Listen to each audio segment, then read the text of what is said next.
Have you ever felt like there's a part of you watching your life unfold? An inner observer that somehow knows you're meant for more? Maybe you've experienced moments where a dream, a story, or a symbol hit you so deeply it felt ancient, like it came from somewhere far beyond your personal memory. What if those moments weren't just random? What if they were messages from the deepest layers of your unconscious? Echoes from a shared human story. These are not just poetic musings.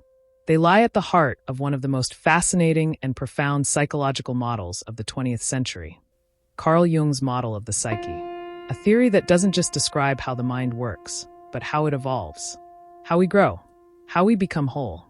Welcome to the unfolding journey, where we dive deep into psychology, spirituality, and the inner landscapes that shape our outer world. If you're curious about how ancient wisdom meets modern insight, and how self-understanding can lead to transformation, you're in the right place. Today, we're exploring Jung's timeless map of the human soul, his model of the psyche, archetypes, and the path to the self. Carl Gustav Jung, a Swiss psychiatrist and the founder of analytical psychology, developed a groundbreaking model of the human mind that went beyond the Freudian ideas of libido and repressed memories. He believed the psyche is not merely a battleground for desires and inhibitions, but a dynamic, evolving system striving for balance and wholeness. Jung divided the psyche into three main components: the conscious mind, the personal unconscious, the collective unconscious. The conscious mind. This is the realm of our everyday awareness, what we know, think, and perceive in our waking life. It includes the ego, the central organizing principle of our consciousness. The ego is our sense of identity. I am this, not that. It helps us navigate the world, make decisions, and survive. But it's limited. The ego is not the whole psyche, just the tip of the iceberg. The personal unconscious. Beneath the ego lies the personal unconscious, a reservoir of memories, forgotten experiences, and suppressed emotions unique to our individual lives. It contains what Jung called complexes, emotionally charged themes that can hijack our behavior. For example, someone with a mother complex may unconsciously seek nurturing figures in all relationships. This part of the unconscious is individual, shaped by personal experience. But there's a deeper layer still, one we all share: the collective unconscious. Here lies Jung's most revolutionary contribution. The collective unconscious is a universal layer of the psyche, inherited and shared by all human beings. It's not formed by personal experience, but rather, it's pre-existent. It holds patterns and symbols that have developed over millennia, what Jung called archetypes. These archetypes form the framework of our inner world, appearing in myths, dreams, art, and religion across cultures and ages. They are the universal language of the soul. An archetype is not a specific image or character, but rather a blueprint, a pattern of psychic energy that takes on specific forms depending on the culture or individual. Think of it like a mold into which experiences are poured. Some of the key archetypes Jung identified include: 1. The persona. The persona is the mask we wear in public, the roles we play to fit into society. It's our social identity, how we present ourselves to others. The danger arises when we confuse the persona with the self, losing touch with who we truly are. 2. The shadow.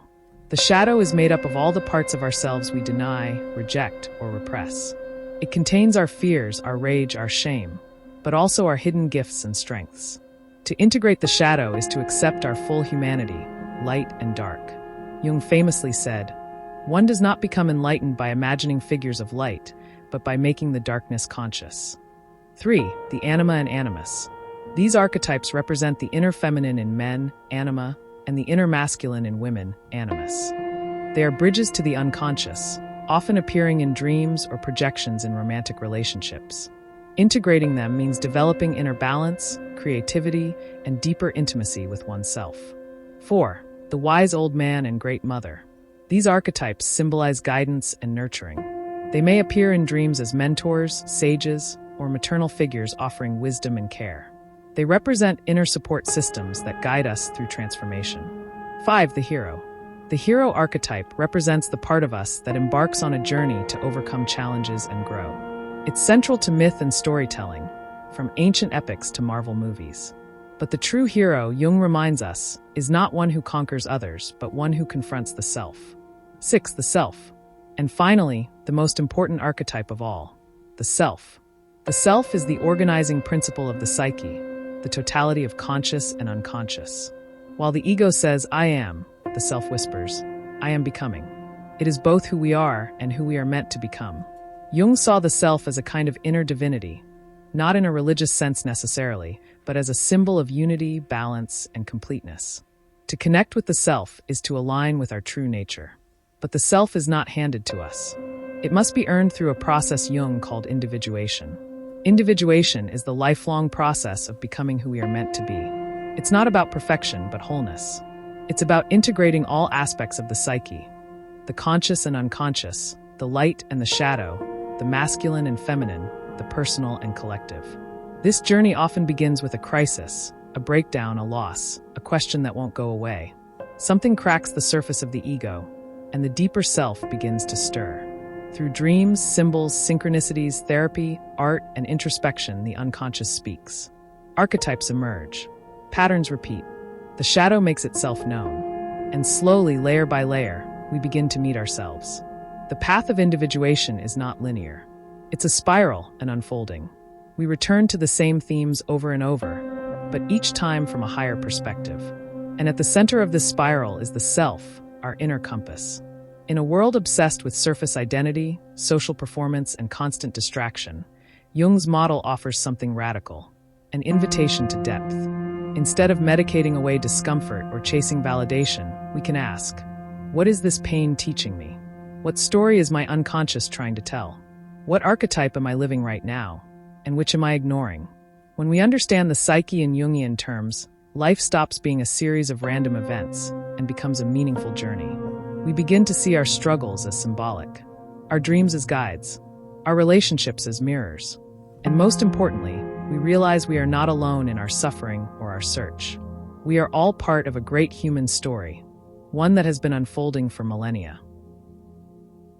Jung's model of the psyche is not just a theory, it's a map of the soul. And like any map, it doesn't give you the journey. It gives you the tools to walk it. Whether you're in a moment of crisis, transformation, or simply curiosity, consider this. What if your soul already knows the way? What if your dreams, your struggles, your passions are all signs pointing toward the self? The work of individuation isn't easy, but it is deeply worth it, because in the end, the most heroic journey you can take is the one within. If this journey into Jung's model of the psyche spoke to you, I invite you to subscribe to The Unfolding Journey.